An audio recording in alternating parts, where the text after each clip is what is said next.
Fantastic. How are you this morning? Good morning, good morning, good morning. Welcome to Unity of Tucson.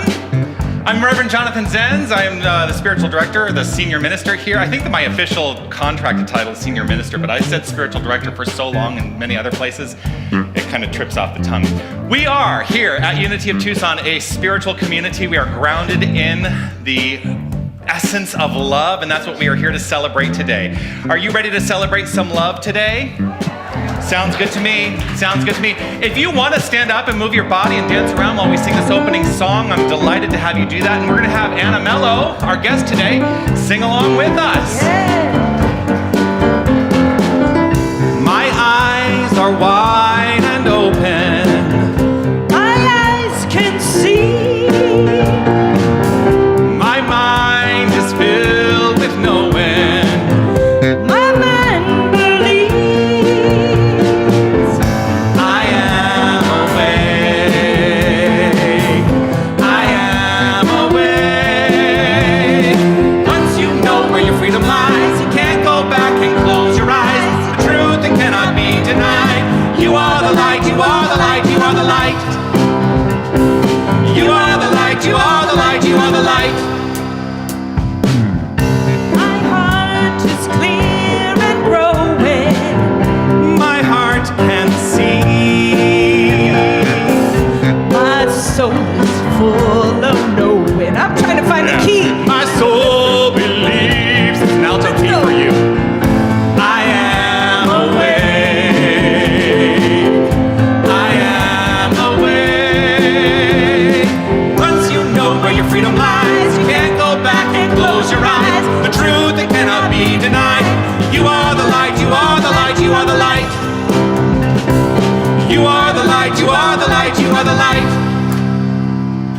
Once you know where your freedom lies, you can't go back and close your eyes. The truth that cannot be denied. You are the light, you are the light, you are the light. You are the light, you are the light, you are the light. You are the light, you are the light, you are the light. You are the light, you are the light, you are the light. Thank you, Anna Mello. I know it's not a good key for a woman, is it? Yeah. Yeah. It's all, no, there's not, here, you know what? You sound like you're from Canada. And I say that because my husband is Canadian. They apologize for everything. Everything. Like literally, what I learned when I lived in Canada is that I could walk down the street, punch somebody in the face, and I would be the one to say, or they would be the one to say, oh, I'm so sorry.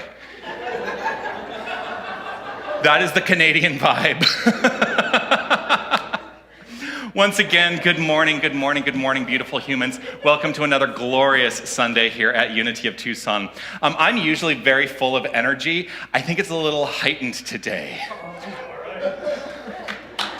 That's literally like, I've been bouncing off the walls all morning long. In fact, my dad, who's working in the tech part, said to me, did you have extra coffee this morning? No, I didn't. Like I said, we are a spiritual community here at Unity of Tucson. We are here teaching practical tools for a better life. That's what spiritual practice is all about for me. What I have found in my life is that as I have engaged spiritual practice as a construct and a consistent thing in my life has gotten better. So that's what I'm here to encourage us all to do, to find the spiritual practices that work for us, that resonate in our hearts, and let them do their work to make our lives better. I've been doing this the last couple weeks, and what I would love to do is invite you, if you have a smartphone, I would love for you to pull your smartphone out right now. And then I joke because it's like, it's church. You're telling us to take our smartphones out? Yes, because we have a glorious community of people who watch and join us virtually. They're our online audience, and what I love to do is if you can go to Facebook or YouTube or to our website and go into the chat function where our video is streaming live right now, and just reach out and say hello to those who are watching with us to let them know that they are part of this spiritual community, and we're deeply grateful for this connection that we all have. And then when you're complete with that, what I'm going to invite you to do is make sure you turn your ringer off and then put your phone away.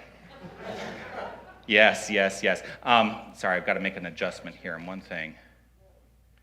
There we go. We teach a practical philosophy here, and one of the things that I would like to encourage you to do is to understand that it is not my job to tell you what to believe. And you may hear things today that will challenge your beliefs.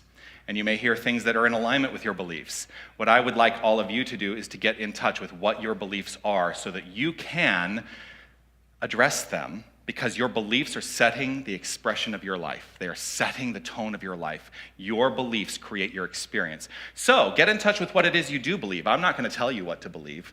That's not my job. I'm just here to offer some teachings. That's it. We have a vision and a mission that we carry here at Unity of Tucson. We carry it in our hearts, and I would love for us to say the words of our vision statement together. Here they are. We envision a world awakened to its magnificence. And the vision is what we see. This is how we perceive the world, and it is the guidepost for where we are going. The mission are the steps we take to get there. So would you share the words of our mission statement with me? Love only, forgive everything, remember who you are. Love only, forgive everything, and remember who you are. Just take that in for a moment. Love only, forgive everything, remember who you are. If you're joining us for the first time today, I want to first reach out and acknowledge and say once again hello to everybody who's joining us online for the first time today. And invite you, if you would like to make a connection with us, to go to unitytucson.com/connect and fill out some information there. We'd be delighted to make that connection and have you part of this spiritual family, and always grateful for everyone who joins us online. If you're new to our community here in the room today, we have a gift that we would like to offer to you. So if you feel comfortable identifying yourself by standing up, we would love to give you a gift. If you're new today, welcome, grateful to have you here. Thank you, thank you, thank you. And remain standing for just a moment while the gifts are going around. Just remain standing, because there's another thing that we would like to acknowledge, and that is the fact that we do our research here at Unity of Tucson, and we have done some research into you because we knew you were going to be joining us today. We have found something out about you, and here is what we have found out about you. On the count of three, everyone. 1, 2, 3. You are magnificent. Yes, you are. Thank you so much for shining your light and sharing your magnificence. You can be seated. So it's a joke, right? But we know that about you because we're doing consistent research into ourselves. And what we find out about ourselves, we see reflected in those who come into our sphere of experience. And so you are a reflection of each and every one of us. So I think it's important that every single person here, if you're online, say this out loud with me. Here we go. I am magnificent. How does that feel? That was a much better response than last week, where, how does that feel? I don't know. No, we should feel that way about our own sense of magnificence, so keep celebrating that. Thank you so much. Would you please welcome today's Keeper of the Flames to the stage today? We have the glory of having Kathy Brandon join us. Thank you, Kathy.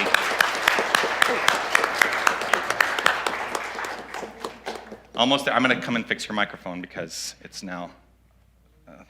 actually, you are... You know, it's going to have to hang there because it's tied up with your microphone cord. That's okay. This is Kathy Brandon, everyone. She is here to support this ritual that we have adopted here at Unity of Tucson called Lighting the Flames of Faith. What we are doing in this ritual is we are acknowledging the faith traditions, the religious organizations, the spiritual traditions of the world, with this understanding that each and every one of them is born out of love. And let's celebrate that love here today with each candle that we light.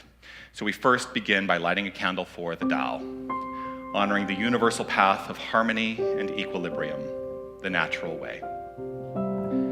We light a candle for the shamanic traditions, honoring the beliefs and practices of all indigenous people, the way of primal spirituality. We light a candle for Hinduism, honoring the path of knowledge, action, and devotion. We light a candle for Judaism, honoring the ethical path of living by sacred law. We light a candle for all forms of Buddhism, honoring the Four Noble Truths and the path of compassion. We light a candle for all forms of Christianity, honoring the Christ consciousness as the path of love. We light a candle for all forms of Islam, honoring the path of submission to the divine will of love as the highest calling. We light a candle for the universalistic religion of Baha'i, honoring the path of unity and peace. We light a candle for all forms of New Thought, honoring the metaphysical path of mental healing through the practice of universal spiritual principles. And we light a candle for all the faith traditions which go unnamed in this ceremony, and for any seekers who may be as yet unaware of the power and the presence of Spirit in their lives, and for the space that each and every one of us keeps open for them in our own hearts. This final candle we light, we call that the healing candle. The healing candle represents the uncovering of the God essence at the core of all creation. For when we recognize the Spirit, when we recognize the universal energy of creation, when we recognize God at the core of all that is, we experience healing in the physical world and in the spiritual world. So this is your candle for whatever is in your mind and in your heart that requires the light. The candle here on your left is our peace candle, which we keep consistently illuminated with the understanding that it is a representation of the consistent illumination of peace in our hearts. And as we allow that peace in our hearts to inform our thoughts, our deeds, our intentions, our words, our expression of life, we create a more peaceful world for all, and it begins right where we are. So let's honor this candle by saying together the prayer for world peace.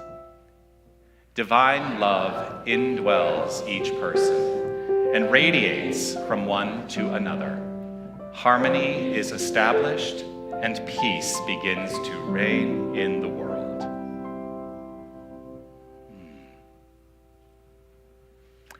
Kathy, hi. Hi. How are you? I am really wonderful. I'm glad to hear that. Yes. Kathy is here now to reflect upon the homework that I gave last week as part of my Sunday message. If you're new to our community, I give homework every week, inviting our community to engage the practical parts of this practice. So I'm going to remind everybody what the homework was, and then I'm going to invite you to let us know how that worked for you. Last week I said this: identify your verb. What does he mean by that?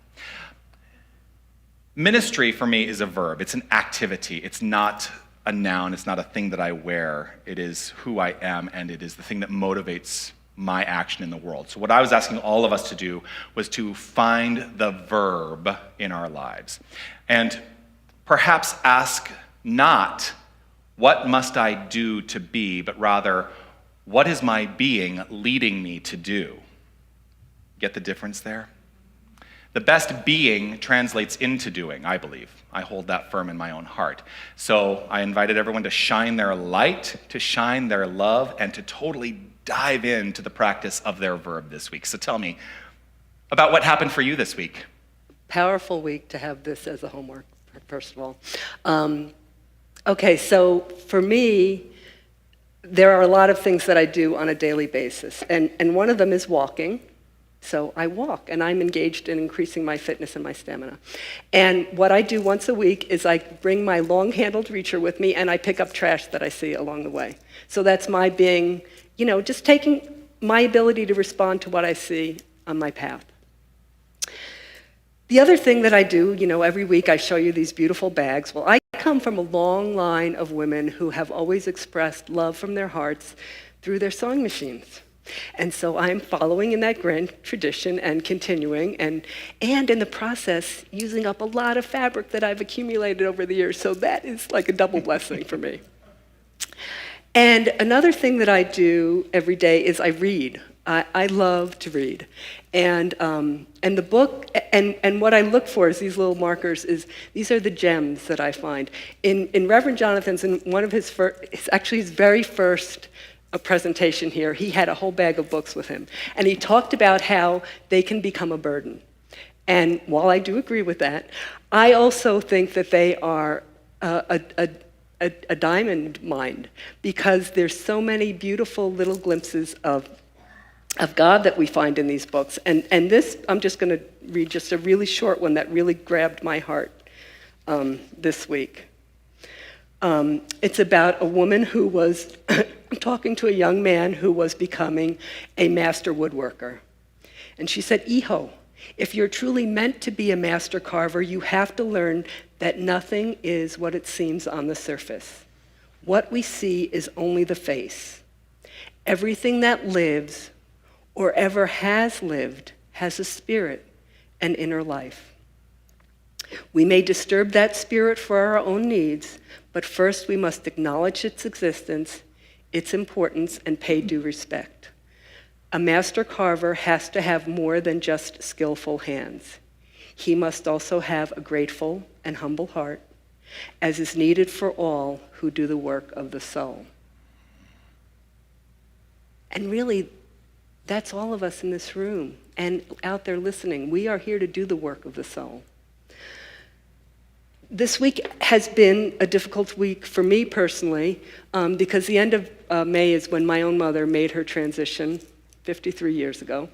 And so I'm always a little tender around that week. And then on top of that, I retired 3 years ago because partly due in fact that we were beginning to have active shooter training in school, and my heart just couldn't take it. So then we had an experience this week that was a struggle. And what I've come to believe is that every action we see in this world is either acting out of love or a cry for love.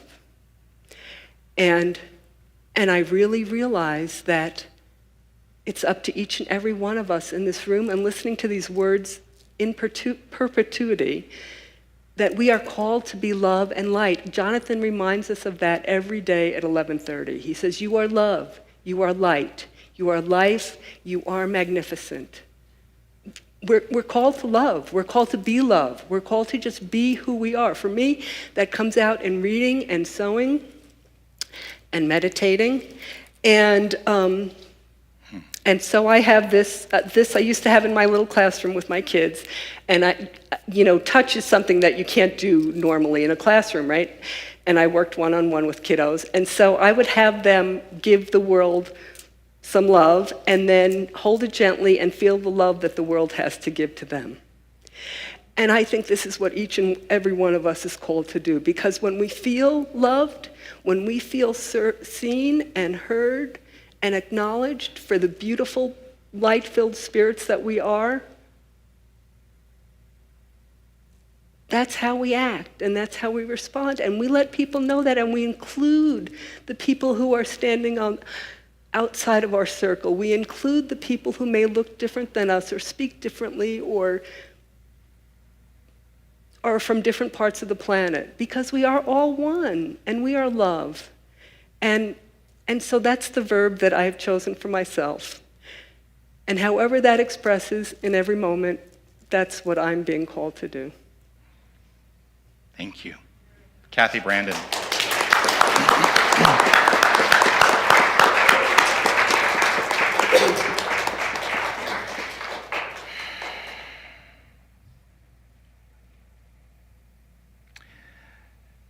You intuited a lot of my message today, so I won't have to speak as long. Thank you. It was really touching, and I'm deeply grateful for your sharing. Here to share a reading, an affirmation, and a prayer is our prayer chaplain today, Sue Craig. Thank you. Good morning, beautiful, beautiful souls. The reading this morning is from Power Up Your Life by Bill and Cher Holton and Paul Hasselbeck. And in this quotation, or in this book, they define power as a core ability that we all possess. It's innate. We have access to this all the time. Power to claim mastery over thoughts, as well as feelings and beliefs. And when we do this consciously, it's based upon principles and laws and ideas and truths of divine nature. You know, Reverend Jonathan talks all the time about thoughts being things and things being thoughts. and this amazing connection. So let's talk about thoughts for a minute. And my question to you, maybe you'll relate to my experiences, is that there are times when I've been uncomfortable, maybe not, done what my highest self would do, and I consider the question, what was I thinking, right? So the authors raise an interesting point in this book, a very intriguing point, and they say, imagine what would happen if you asked the question, what was I thinking, every time something really great happens for you, really good. Becoming aware of what we were thinking about something that manifested that was beautiful is how we learn to replicate and bring more positive and more great and good and fabulous in our lives. So the authors suggest make a shift from what was I thinking to what am I thinking? To be aware of where our head is, where our thinking is, where our consciousness is, keeping our thoughts at the highest level. Consider this, consciously using our power ability, the power behind thoughts, equals our ability to be and express our best self, to create divine thoughts, to build a better life, to express more divinity.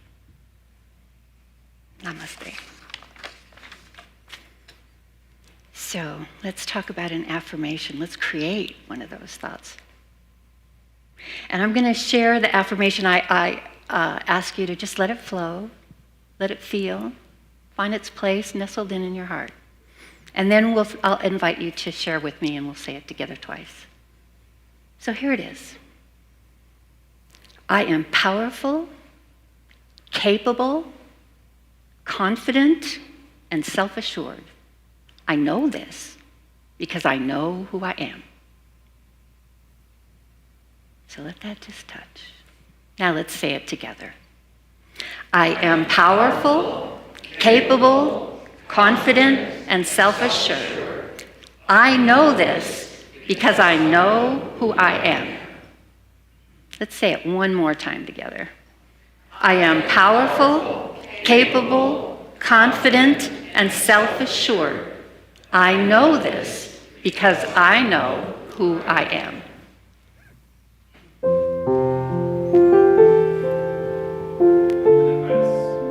If you would just take a moment to look around and catch the eyes of others who are sharing this time with you. Just acknowledge the love that exists in this room right here and right now.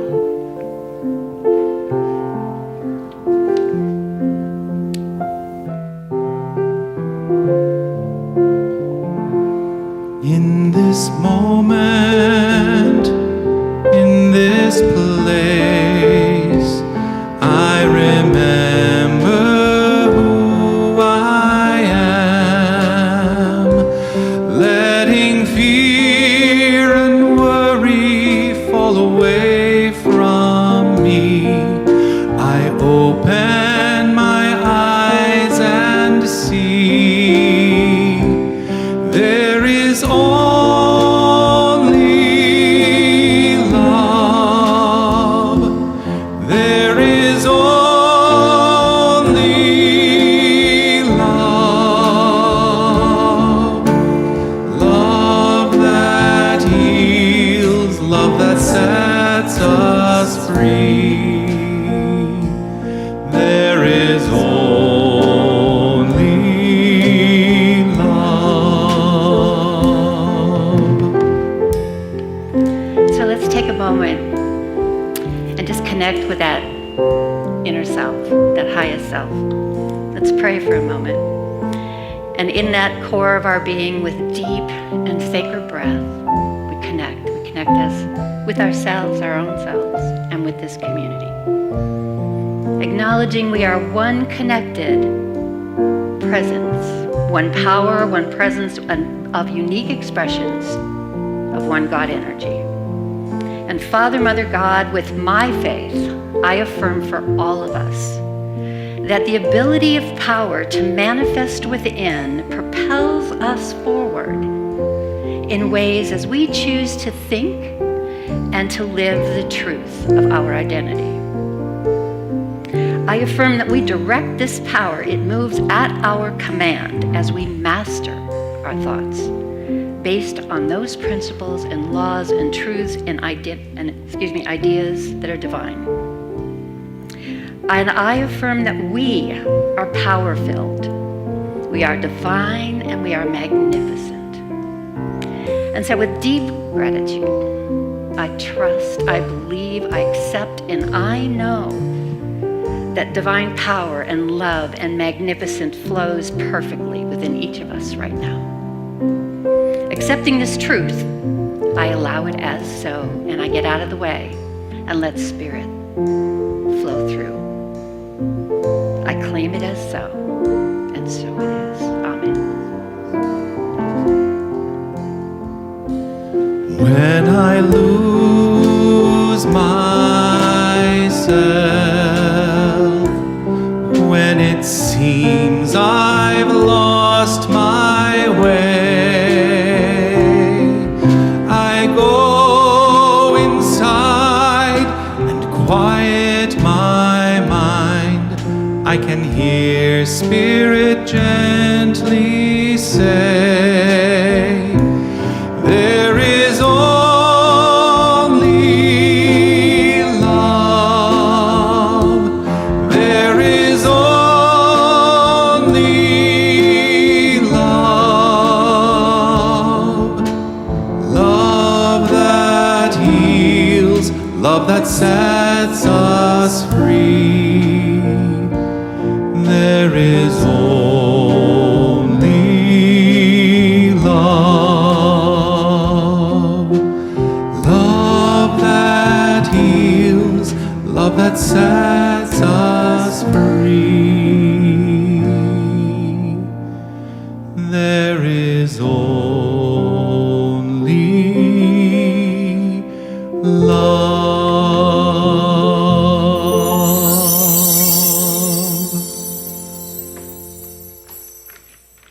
Thanks.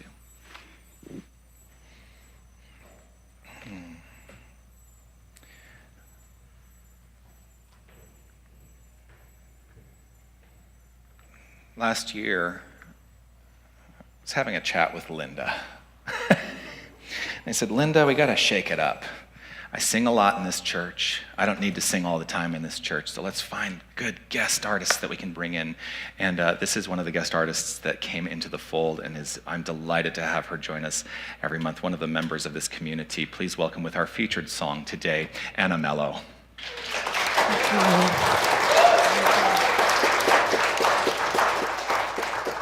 It's always a blessing to be here, and as I was sitting there, and all the wonderful Kathy and Sue, thank you for your reminders, and Jonathan, I was thinking, what am I thinking right now? Because there would have been a time where that opening song where I couldn't find the key and like struggling, where I really would have held onto that heavily, and even I feel so much freer than I used to when I first started, you know? Okay, I messed up, I'm perfectly imperfect, whatever.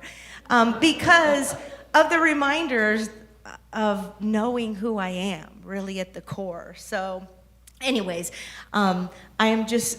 I'm grateful for being able to be here and being loved and being able to be love out in the world. So, and embrace my power, just like all of us are. So I'm going to share a wonderful song by Karen Junker called I've Got the Power, and I'm going to invite you to sing with me too. So we're going to start off, and you're going to just repeat what I repeat for a few times, and we'll get into it, okay? All right. And you're welcome to stand up, move your body if you want, clap. I got the power, you've got the power, we got the power. Sing with me. I got the power, you've got the power, we got the power. I got the power, you've got the power, we got the power. One more time. I got the power, you've got the power, we got the power. I got the power to make all my dreams come true. I've got the power, there's nothing I can't do. I've got the power to be anything I want. I've got the power.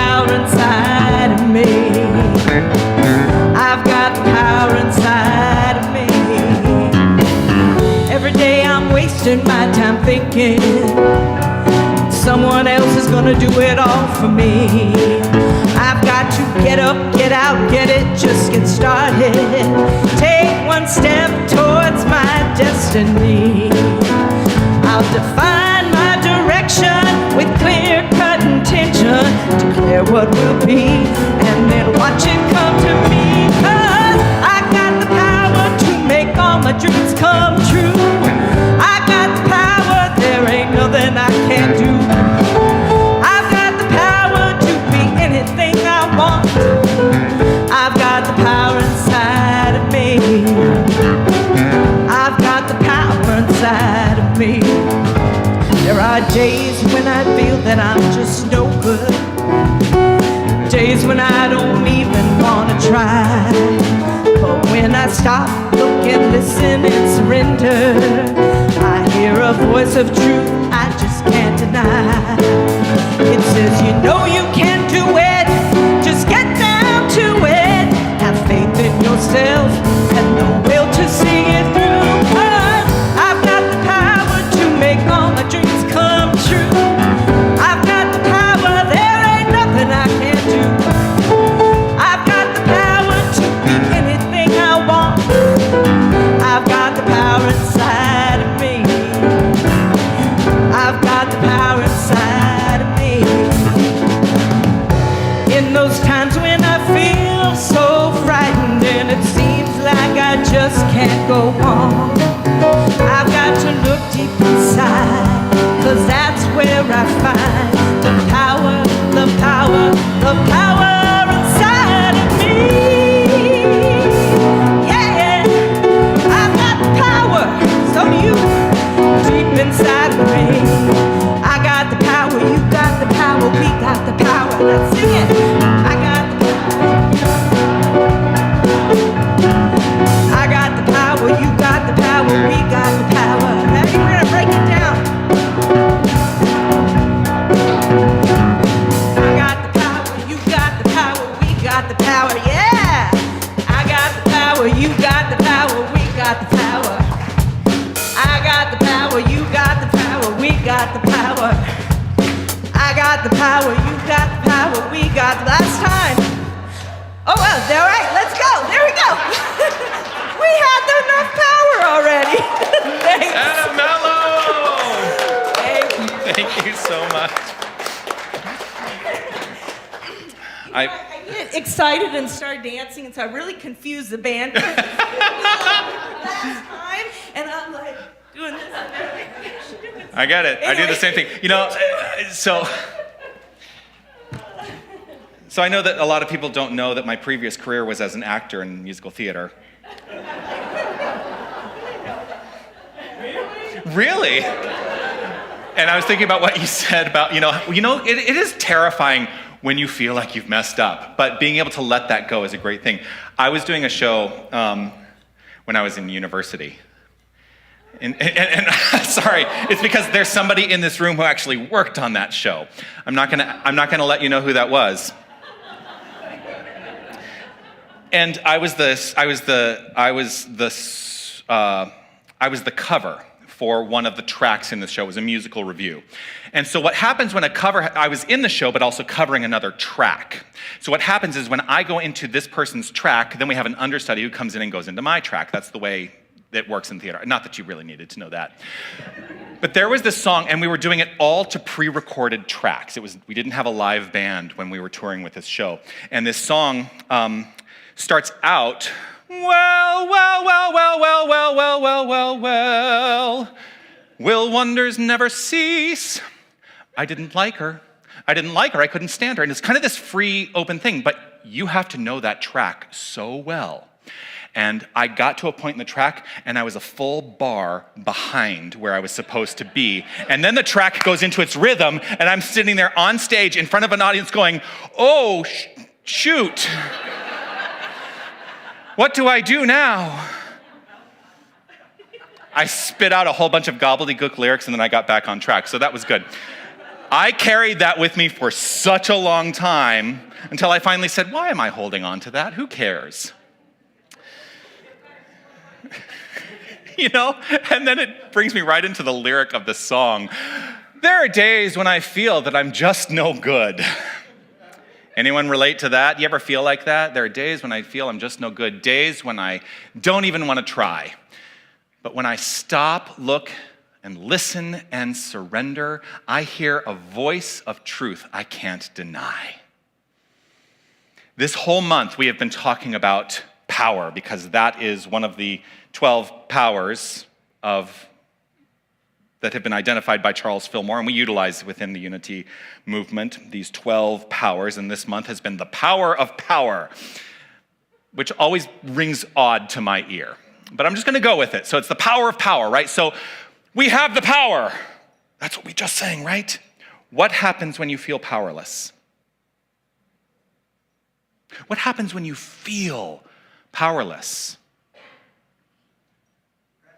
It's depressing. Yeah. It's been a challenging week to be a minister. It's been a really challenging week to be a minister. And before I get into all the details, I had prepped my entire talk, and then, before rehearsal, I went on to Facebook, and you know how Facebook, it comes up with your memories? It's like, things you've posted in years past. Well, I posted this 3 years ago today, and it just felt like, this is what it is. It reads like this is a graphic meme that was going around amongst ministers. It says, going to seminary, I think, is a lot like going to culinary school. You learn the basic foundations, some cool party tricks, and by the end, you can prepare a gourmet meal. Pastoring, however, is waking up every day to a new episode of Chopped, where the ingredients are completely random and you're expected to do something with whatever you're handed while everyone watches and provides running commentary, and occasionally something explodes.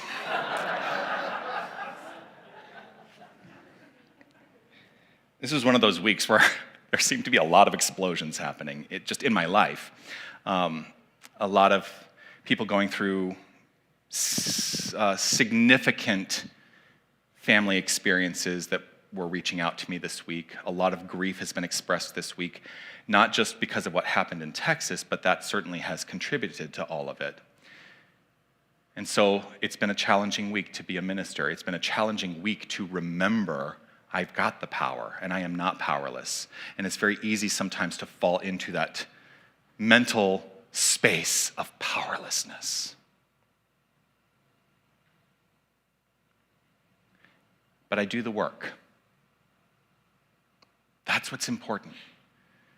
To know that in doing the work, I rise above any condition because conditions do not have power. Conditions do not have power. There is one thing that has and is power, and that is God. The essence of all creation, the core of our being. We are the power. It's not even that we got the power, we are the power. We are that presence, we are the light, we are the life, we are the love of God. And as we align and embody these principles more and more and more, then challenges like we've faced this week as a nation, and frankly as a world community, because, we're pretty... We kind of think we're the only thing going on in this country a lot of the time. We're not. I lived in Canada for 6 years. We are really not the only thing that's going on in this world. But what happened this week can lead to a consciousness of feeling powerlessness, and I am here to say we are not devoid of power, ever. So while it's been a challenging week for me this week as a minister, I wouldn't change it for the world. I have found the path that is right for me. I have done a lot of work on myself so that I am able to support others through the times that we're experiencing, times like these. I am constantly choosing to put the mask on myself in order to support others, and that's the important thing. We all must put the mask on ourselves if we want to support others. You know what I'm referring to, right, in the plane? The mask drops, put it on you first, because you're no good to anybody if you pass out. So our work is to be caring primarily for ourselves, to be affirming primarily for ourselves, and to be loving primarily towards ourselves so that we have the capacity to spread that stuff out into the world.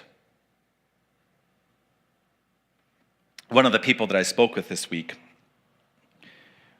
was feeling a tremendous amount of challenge and kept talking about God as the soup. He is the soup, right? The consciousness soup. And there was a question that came up when they were discussing with me this idea. The question was, what happens when we go back to the soup? Does that which makes us us disappear into the soup? And I said, no, it can't. It can't. The nature of us, the individualization that is us, the spirit that is us, lives on eternally. And so even when we're done on this plane of action, we shed this physical presence, we shed this physical body, we are still ourselves in the infinite. It can't not be that way because, you know why I know that? Because we exist. So when we were talking about this soup, and I explained this to this person, and there was a great deal of relief that this person felt around, so there is more to my individualization than just this. Yes. You're like one of the letters in an alphabet soup. The letter never ceases to be, even in the soup. That's why today's called Alphabet Soup, the message. We must care for ourselves as individualizations of the most magnificent energy there can be or ever will be. We are that power. We are that presence. When the events unfolded on Tuesday, late Tuesday, I really started to struggle with how am I going to address this first and foremost in my own heart, and then walk perhaps a community through a way of addressing it. So on my video, which Kathy referenced, I do a live video every day, Monday through Friday. Well, it's not always live. But it was live this day. On Wednesday, I did my live video, and I talked about what had happened in Texas, and a lot of people responded back with questions and thoughts and ideas. And one of the questions that really caught my eye led me to what I had to say on Thursday on my live video, and the question was this, referencing all that we're experiencing, and it's more than just what happened in Texas. It's referencing the war in Ukraine. It's referencing the seeming challenges we have on this planet right now. The question was this: where is God in this? Where is God in this? And I gave that question a lot of thought. And I had an answer on Thursday's video. And the answer is this: the question of where is God in this is not the right question. The question should be, where am I in this? We teach a principle in this community, in this movement, that God is all there is. There can be nothing separate from God. God is it. God is the creative energy of the universe. God is not the man sitting on a cloud with a long white beard. That is not what God is. God is a principle, a creative energy. It is love, it is light, it is life. And it cannot be separate from anything because that's what infinite means. And so, if we think we are somehow separate from God, then God is no longer infinite. It is finite, and so are we. And the degree to which we believe in that separation is the degree to which we continue to experience discord in this expression of life. And so, let us cease asking where God is in this. Let us begin asking, where am I in this? We teach a principle that says there can be emancipation from discord globally, universally. We can cease discord. That is a goal that is sure to be attained, we suggest. The only way we do that is through the third part, ultimately, of our mission statement, and that is for each and every one of us to remember who we are. For when we know the truth about ourselves, we cannot look upon another person and not know it about them. This sounds a little angry today, and I'm not meaning for it to sound angry. I'm not angry. I'm just like, wow, I'm getting I'm getting jazzed up. That's what it is. Here's what I know. You ready? Big lead up to something that's going to be like, oh, well, of course we know that. Here's what I know. Life is goodness, infinitely expanding. Life itself is goodness, infinitely expanding, despite the seeming contrary evidence in form. Kathy is absolutely right. Everything that happens is either an act of love or an act of someone looking for love.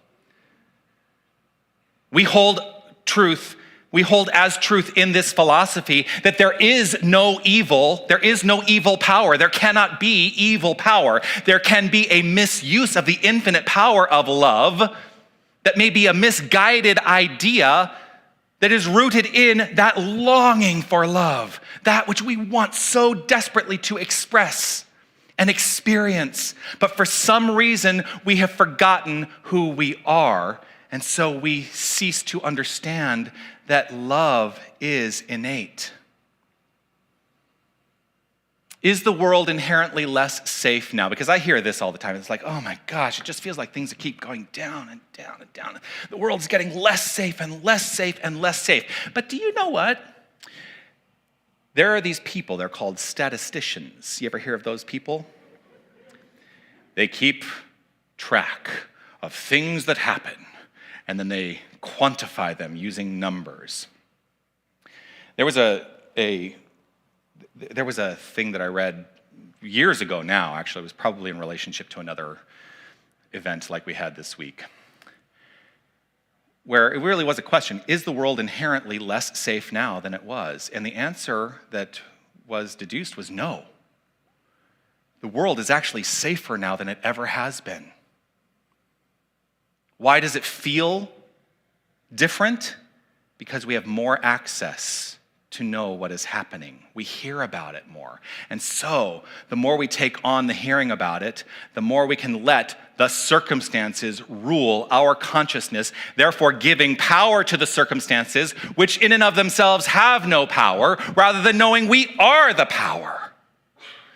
We live in experiences and expressions of polarity, different than duality, because we do not teach duality in a philosophy called unity. Get it?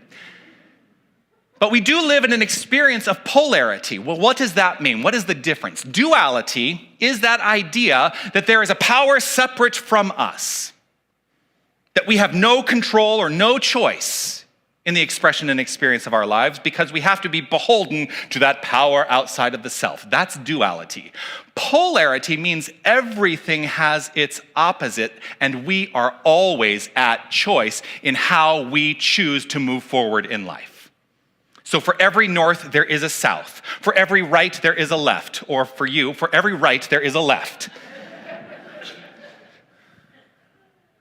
For every top, there is a bottom. Everything has polarity. For every front, there is a back. Everything expresses in polarity.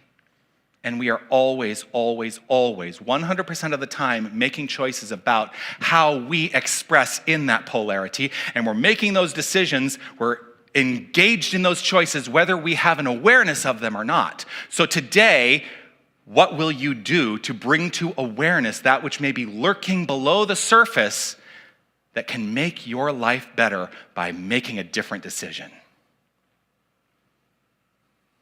This week, the experiences of this week have brought up a lot of memories for me. In this country, we have been witness to many, many of these kinds of events. The end of my very first year of ministry, in December of 2012, I worked with a community to address the Sandy Hook experience. I was living in Canada, and it was very, very, very challenging up there. Because here's the thing in Canada, they're like, I don't get why? Why does this happen? I said, well, there are a lot of reasons we could get into. I'm not going to get into a political discussion. But there are choices that we have made as a collective that perhaps are not in alignment with the best expression of life that we can have. So there was Sandy Hook. Now, there are two of the most publicized events of this nature that I have one degree of separation from. One of them was the shooting in Tucson. I went to school with Ron Barber's daughter. I know that family. And the other one was the shooting at the Pulse nightclub in 2016. Because I'm a member of the LGBTQIA community and knew a lot of the people that were in that community worked at that bar. I am one degree of separation from two of the most highly publicized gun events in this country. And I started thinking, even being a degree of separation from one of them is too much. So what do I do? How do I choose to move forward? What is mine to do in this? I started to consider, I'm going to talk a little bit about what happened when Pulse happened. I started to consider my own space, my own mental construct of fear that I was living with. And I started to ask myself, am I safe in this world? As a member of a marginalized community, am I safe in this world? And then, of course, in that time, there comes this article that is titled, What It Costs to Be Gay in Public. Living my truth is inherently political, not by my choice. Living my truth is inherently political. To be an out person in this world, in this country, is political. But I'm not here to talk about politics. What I'm here to say is every single one of us should acknowledge and accept the truth of who we are and live that wholeheartedly, irrespective of the way anybody else thinks about it. When I had the experience of knowing people in that particular venue and having heard the news, and I'm going to tell you a little bit about how I heard the news because it was kind of a challenge for me in that regard as well. All of a sudden, the world felt dangerous. You ever experienced that, where the world feels dangerous? I had a wonderful aha moment. The aha moment was this. It was my state of mind, and only my state of mind, that allowed the world to feel dangerous. That's it. My state of mind, my reaction to that which was out there led me to start to believe in an unsafe world. Well, my beliefs create my experience. So who will I choose to be today? While bondage, what we call bondage, while bondage is an experience in form, there is an infinite reality to which bondage does not exist. It can't exist in the infinite. That reality is a place in our own hearts. That untouched place within each and every one of us. And we sometimes forget that that exists. Today, I'm calling on each and every one of us to remember that love exists at the core of each and every one of us. And the more we allow that love to radiate and express and be the point of view from which we engage with this world, what we find is that fear dissipates. That's what I have found.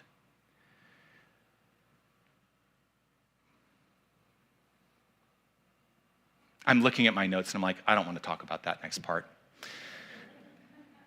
Actually, yes, I do. Because, as members of a spiritual community, we often talk about issues of morality a lot. And I think we get confused sometimes about what morality actually is. Morality is not an activity, although activity flows forth from a construct of morality. Morality is an attitude. It is an attitude of recognition that all members of this life force energy that we are experiencing are worthy and valuable. That's morality.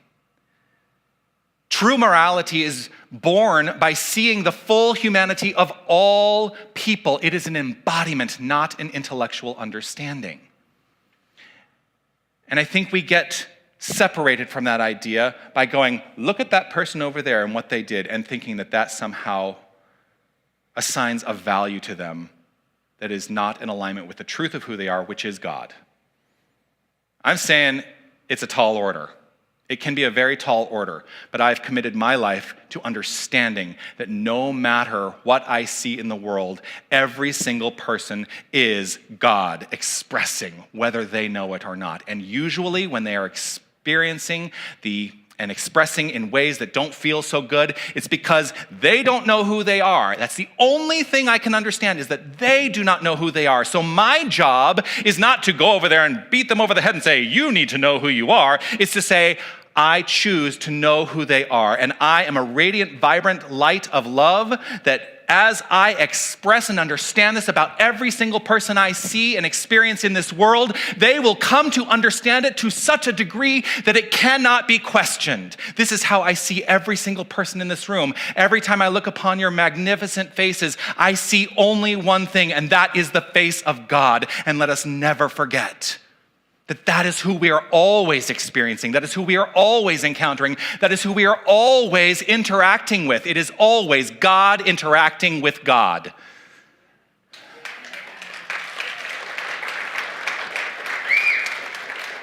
And you know what? This is not anything new. It's not. We've been talking about this stuff for way too long, trying to help humanity understand the truth of its nature. There is a musical, yes, I'm going to talk about a musical now. There is a musical that was written back in the 1940s, the late 1940s, called South Pacific. Anyone know that show? I love that show. It's a very challenging show, and it is dealing with a lot of very heavy issues. But there is a conversation that happens in a song that goes like this. You've got to be taught to hate and fear.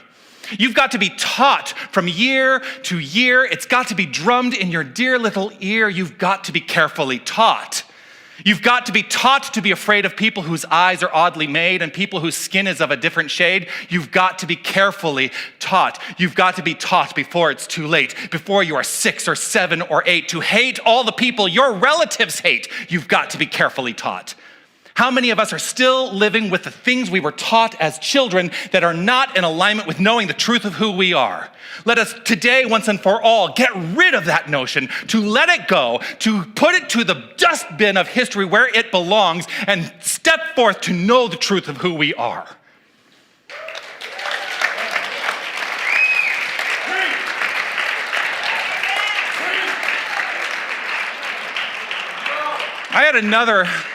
Thank you. I had another really challenging part of this week. So I mentioned before that when I learned about the Pulse experience, I was actually in Guatemala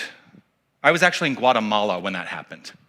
And so I had another experience this week that seemed to be a little bit in alignment, and it was FOMO. You know what that is? Fear of missing out. And that's because a group that I have frequently traveled to Guatemala with and volunteered at this boarding school with in the jungles of the Rio Dulce River area. They were all there this week, and I kept seeing their videos come up on Facebook, and I'm so looking forward to the day that I get to go back and be supportive and serve in Guatemala once again. So my peers are spending the week in Guatemala, and I was there, like I said, when the Pulse shooting happened. I was in Guatemala, teaching 250 children back then in 2016 the song that was written by a friend of mine that said this: wherever you are home. Wherever you are home. And so I ask the question again: where is God in all this? Right where you are, right in your home. And what is important is that we truly ask the question, where am I in all this? It is up to us and no one else to emancipate ourselves from discord. It is up to us to serve as examples of love and light. It is up to us to change the world. You know why? Because love will always win. Always.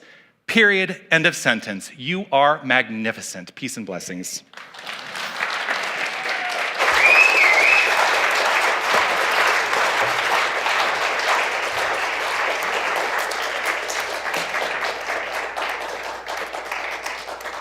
Thank you. The homework this week. What? Yes, there's still homework. Sorry, I know it's a holiday weekend, but there's still homework. I want every one of us to go out and be a spark this week.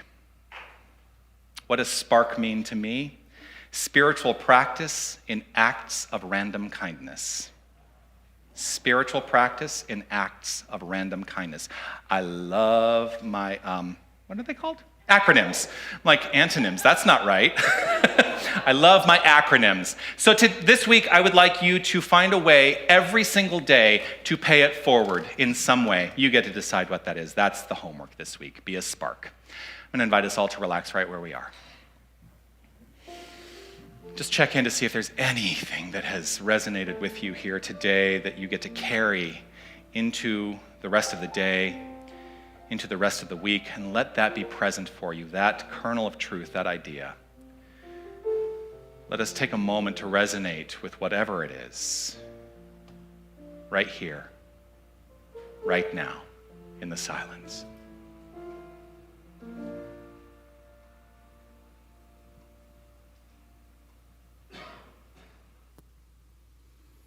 In the silence there is peace.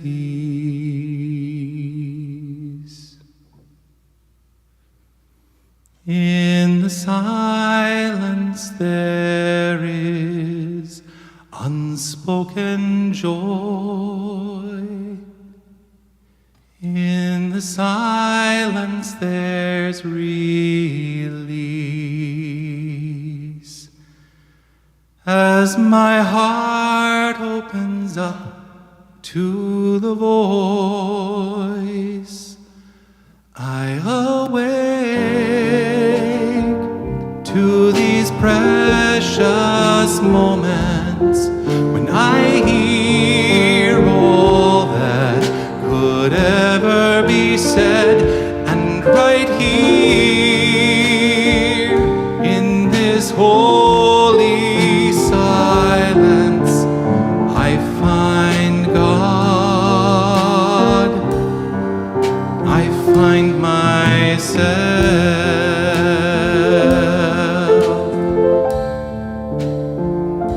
I find God, I find myself, for I find myself when I find God. For that is the only thing that is, the only energy, the only principle, the only thing going on is God, expressing itself infinitely through all creation. There is no separation, there is God and nothing else. And this is the truth of who we are, each and every one of us. Every last aspect of our physical presence and our spiritual presence is 100% God. And I know that God is in all the expression and experience of this thing called life. And I know that that which seems to be discordant is healed right where I am, right where each and every one of us is, as we root ourselves into the love and the light and the life of that truth. God is, I am, we are. It is with gratitude overflowing that I allow these words spoken to become the law of my life, to express themselves in this thing called life more magnificently now than perhaps ever before. For there is always room for a greater expression and experience, for that is the nature of the infinite, to always be greater and express more and more and more. And so with gratitude overflowing, I simply let this be as I relax, release, trust, and know it to be so, and affirm it by saying, and so it is. Amen. In the silence there is peace. In the silence there is unspoken joy. In the silence there's release. As my heart opens up to the voice, I awake to these precious moments when I hear all that could ever be said, and right here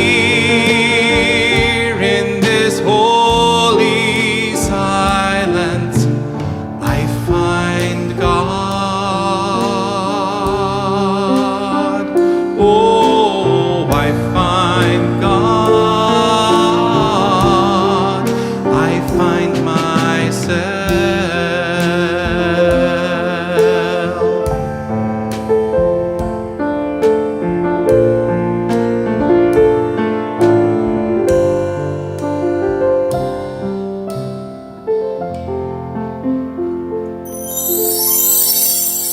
Amen.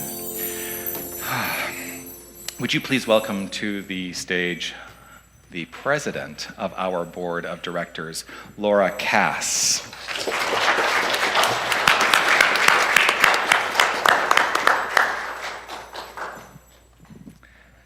Hello. Wonderful to see you. I love your blue nails.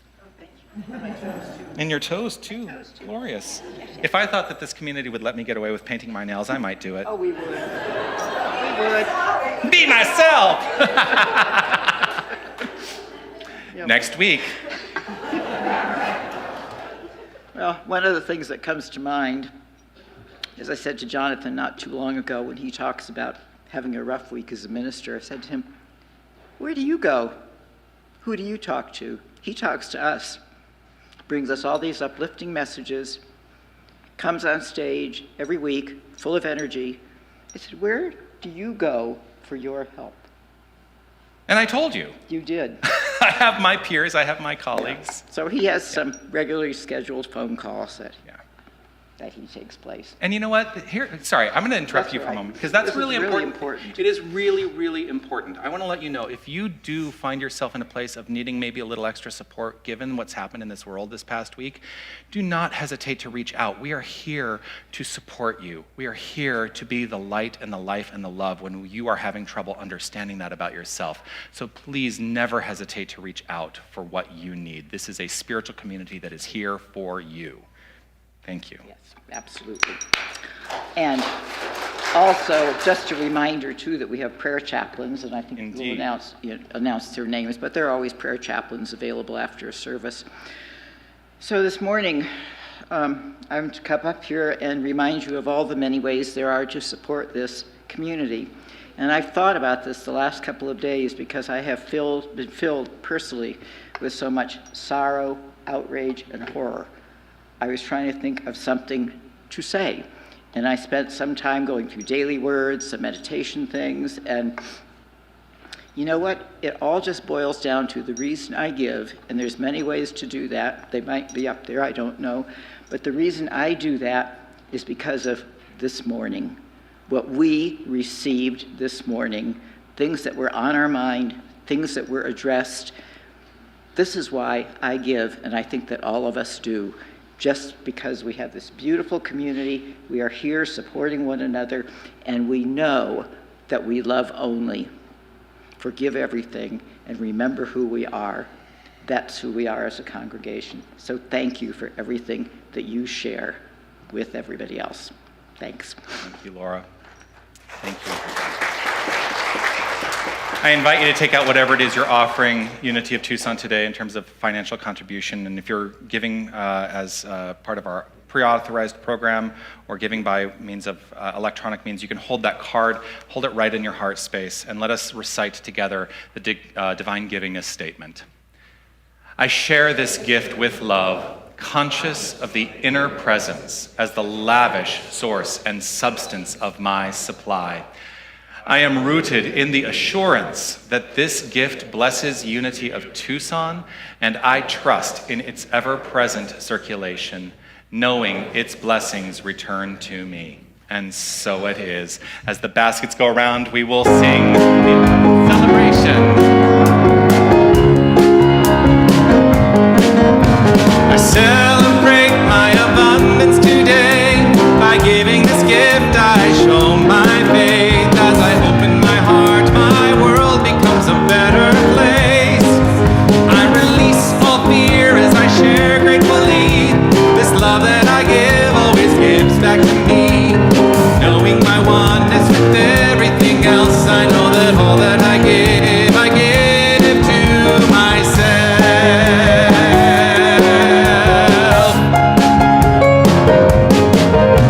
I celebrate my abundance today.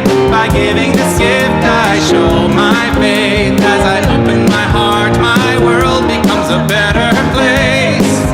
I release all fear as I share gratefully. This love that I give always gives back to me. Knowing my oneness with everything else, I know that all that I give to myself.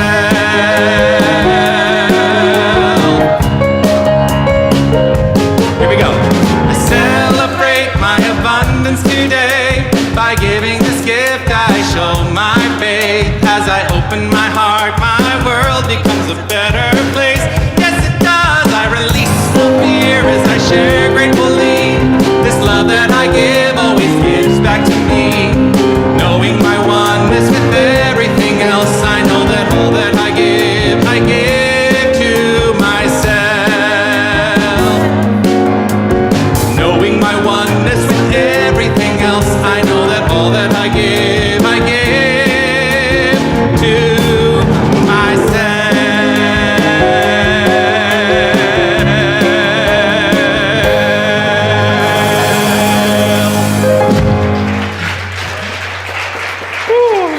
Thank you. Deborah Walker, our prayer chaplain, will do a blessing of the offering. Good morning, everybody. Let us just take a couple of moments.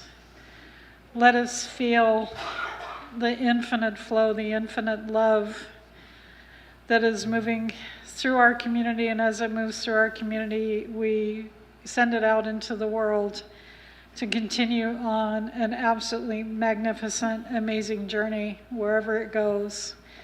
I affirm that what blesses us also blesses others. So with gratitude overflowing, we trust, we let go, we allow, and we know it to be so. And so it is. Amen. And so it is. Thank you so much. Thank you. A couple of things that are happening here. Of course, we are in our Bears in the Chairs season. You will see we have some stuffed animals here in these chairs, and we are inviting everyone to donate new, unwrapped stuffed animals. And what we do is we collect them between Mother's Day and the final Sunday in July, which is our Christmas in July celebration, and we donate them to Aviva Children's Services in support of children who are in the care of the Department of Child Safety. The other thing, Kathy mentioned that she was making these tote bags, and if you have some sewing skill, or even just not that much sewing skill, but have a sewing machine like me, there are kits that you can get outside of the bookstore to make some of these tote bags into which the stuffed animals go, and then they are donated. We would love to have your support in doing that. It's a great way to serve our community. Unitix Happy Hour this week. I did not get it in time to know. It's at Cappy's Bar and Sandwich.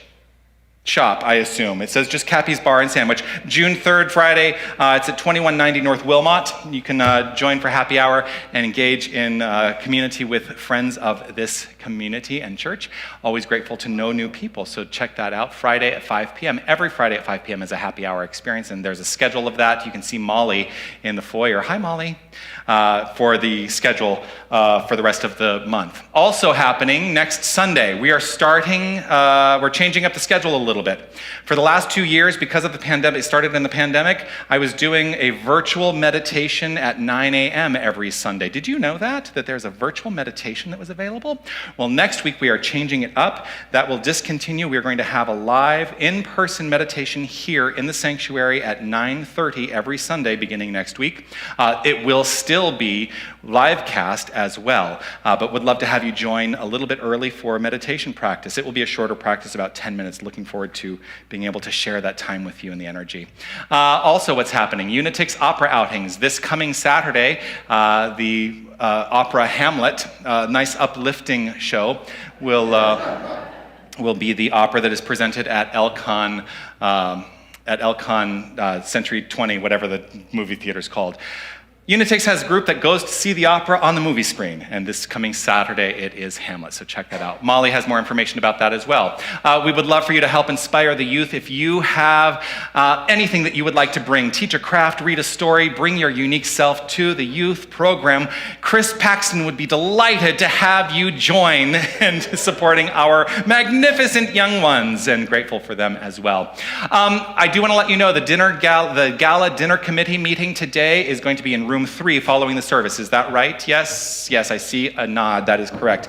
Also on June 11th, I saw somebody knocking on the door.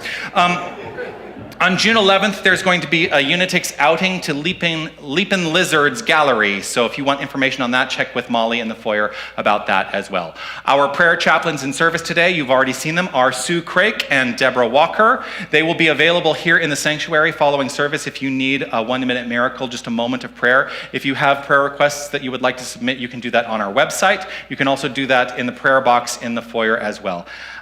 Know that when you submit that request, that is the first step to healing. And what I know for me is that actually usually constitutes the entire healing, because I've put my desire into the universe to say, this is what I require. And it always, always happens. The youth have something to share with us today. So I'm going to turn on some more lights because they're down there. I'm going to get you some light so that we can see on video. And you need a microphone too, don't you? Okay. This is Chris Paxton, the manager of Youth and Family Ministries. So we have been very busy. We are wrapping up our underwater world adventure right now. We're going to be starting next week through all of summer. Every week we're going to have a different part of the 4 agreements. And so we're tagging it as our Sunday Summer Adventure Camp. So if you've got visiting friends or people that might be unaware that we have a children's program, we're going to have a very vibrant summer. But as we closed it up, what we've been doing is creating different spaces in our youth area to remind us that God is everywhere. And so as we finished up our underwater world, we've written a story for you that we would like to share. And our fabulous illustrators will be sharing their drawings with you as we continue through the story. You guys ready? Okay, so this is an underwater story about God's love. The story is about and called Love. Once upon a time, deep under the sea, there lived a Princess Narwhal who had a beautiful horn. One day, fish and octopus were teasing Princess Narwhal about her horn. They said, "Your horn is weird and dumb." Princess Narwhal's friends, Jellyfish and Seahorse, came to her side and they said, "It's okay, don't feel sad, don't even listen to them. Your horn is beautiful."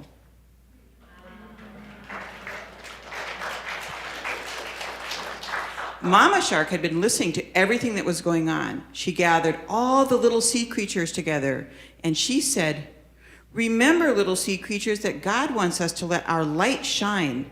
Our God light is the best thing ever. Love is most important."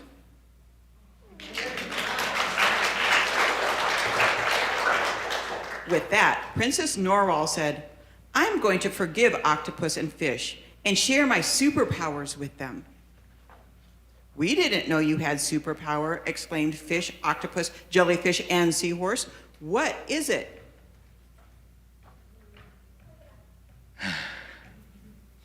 Princess Narwhal told them her superpower.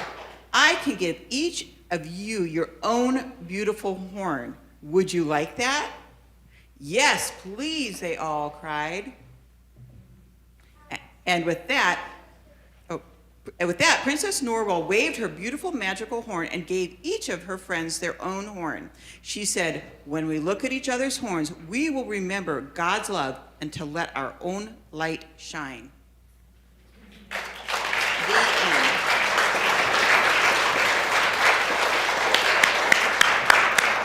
Thank you, Chris. Thank you to the kids. Oh, I'm so delighted. Wasn't that just great? Yeah. And in the spirit of gratitude, I do want to say thank you to everybody who made today possible. Of course, our tech team, Wally, Don, and Rowan back there. Thank you for your service. I want to say thank you to Kathy and to Deborah and to Sue for your participation today. I want to say thank you to Laura also for her participation today.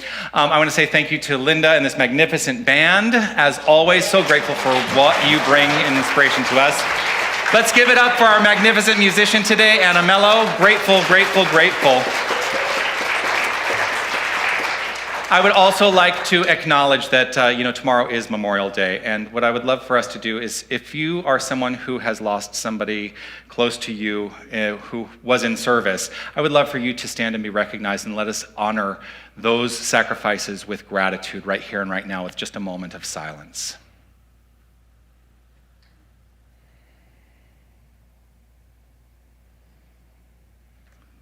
Thank you very much.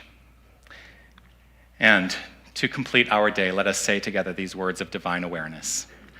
I am infinite light. I am infinite love. I am infinite power. I am infinite presence. Wherever God is, I am. Wherever I am, God is. And so it is. Amen. We'll end the day with a peace song. Feel free to stand. Now there is peace on earth, for it has begun with me. Now there is peace on earth, a peace that was meant to be. With God as creator, family all are we. Now we walk with each other in perfect harmony. Peace has begun with me, and this is the moment now. With every breath I take, this is my joyous vow, to take each moment and live each moment in peace eternally. I'm grateful there is peace on earth, and it has begun.